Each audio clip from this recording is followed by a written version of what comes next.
Something that seems really basic at first, like super simple, but we're going to, well, deep dive into it and see if we can uncover some hidden depths. Yeah, I love this. Sometimes the most mundane stuff can actually reveal a lot about, well, how we communicate and even, unspoken rules we all kind of follow. Exactly. And the example we're using, you ready for this, is ordering food at a restaurant. Like just that little snippet of conversation. All right, so we're talking about those everyday interactions that most of us don't even think twice about. But like you said, there's probably more going on under the surface. Right. And to illustrate, we've got this little scenario, this back and forth between a waiter and a customer. So picture this. The scene opens with the waiter saying, "Good afternoon, welcome to Sunny Cafe. How can I help you today?" Pretty standard stuff, right? But what's interesting to you about how the waiter starts things off here? Well, I think what immediately jumps out is how polite and helpful the tone is right off the bat. Like, that welcome isn't just like a throwaway word. It's signaling that this is, a service interaction. How can I help you? Boom, right there. They're inviting the customer to state their needs directly. Imagine if they just started with something like, yeah, what do you want? It'd feel totally different, right? Totally. Way more abrupt. Okay, so the customer replies, "Good afternoon, thank you. I'd like to see the menu, please." Classic politeness on display here. Can we talk about the importance of that tiny word, please, in this context? Oh, it's huge. It's not just about being nice. It's about social dynamics. By saying please, the customer is acknowledging the waiter's role and, well, making it less of a demand and more of a request. It's like they're respecting the inherent power dynamic of the situation. Like, I'm asking you for something, not telling you. Makes sense. So the waiter says, "Of course, here's the menu. Do you have any questions about the dishes?" It's more than just handing over the menu, isn't it? Totally. That follow-up is doing a lot of work. It shows attentiveness.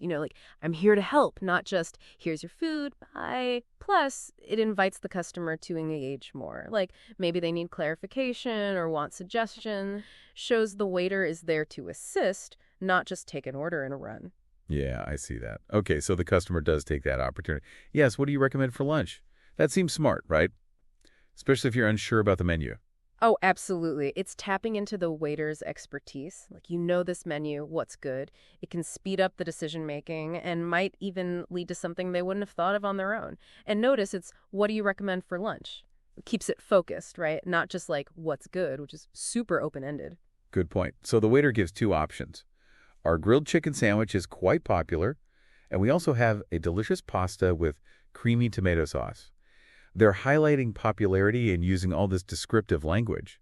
Why do you think they do that? Well, on one hand, it's kind of like providing social proof. Popular implies that others have enjoyed it, which can be persuasive. And then you have delicious, creamy, appealing to those sensory details. It's not just listing ingredients, it's trying to get the customer excited about those specific dishes. Right, painting a picture with words. Makes sense. So the customer goes with it. "That sounds great. I'll have the grilled chicken sandwich, please." That sounds great. Seems important too, right? It's not just about the order itself. It is. It shows agreement, like they're on the same page, and satisfaction with the recommendation. Keeps the vibe positive for both of them. And once again, the please, when placing the order, maintains that respectful tone we talked about earlier. It really makes a difference. Okay, so moving on, the waiter then asks, "Would you like anything to drink with that?" Standard follow-up, but what's the strategy there? It's two things, really. On the surface, it's just natural progression, making sure the customer has everything they need. But let's be real, it's also a classic way for restaurants to, well, increase the order size. However, framing it as a question, would you like anything, makes it feel more like a helpful suggestion and less like a pushy scales tactic, right? Right, it's subtle. And the customer responds, "Yes, I'll have an iced tea, please." Clear, concise, no fuss. Exactly. And the waiter wraps it up with, perfect, your order will be ready shortly. Confirmation that they heard the order correction and a little heads up about the wait time. Nicely done. So stepping back and looking at this whole interaction, what are the big communication takeaways that stand out to you? I think the biggest thing is how important politeness is, not just as like a social nicety, but as a core part of making the whole interaction work smoothly. We also see how asking specific questions, not just vague ones, can get you better information and guidance. And of course, clear and concise language when placing the order minimizes the chance of anything getting messed up. And the fact that this whole exchange follows a pretty predictable structure, I think actually adds to the sense of comfort and efficiency for both the customer and the waiter. Yeah, I never thought about it that way before. It's amazing how much is packed into this tiny interaction.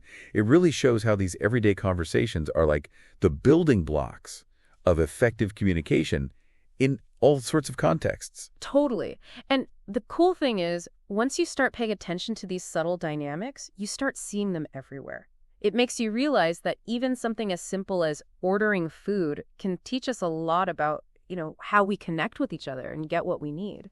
Definitely something to think about. So, listeners, as you go about your day, pay attention to those everyday conversations. What hidden communication patterns do you notice? What can you learn from those seemingly simple exchanges? See you next time.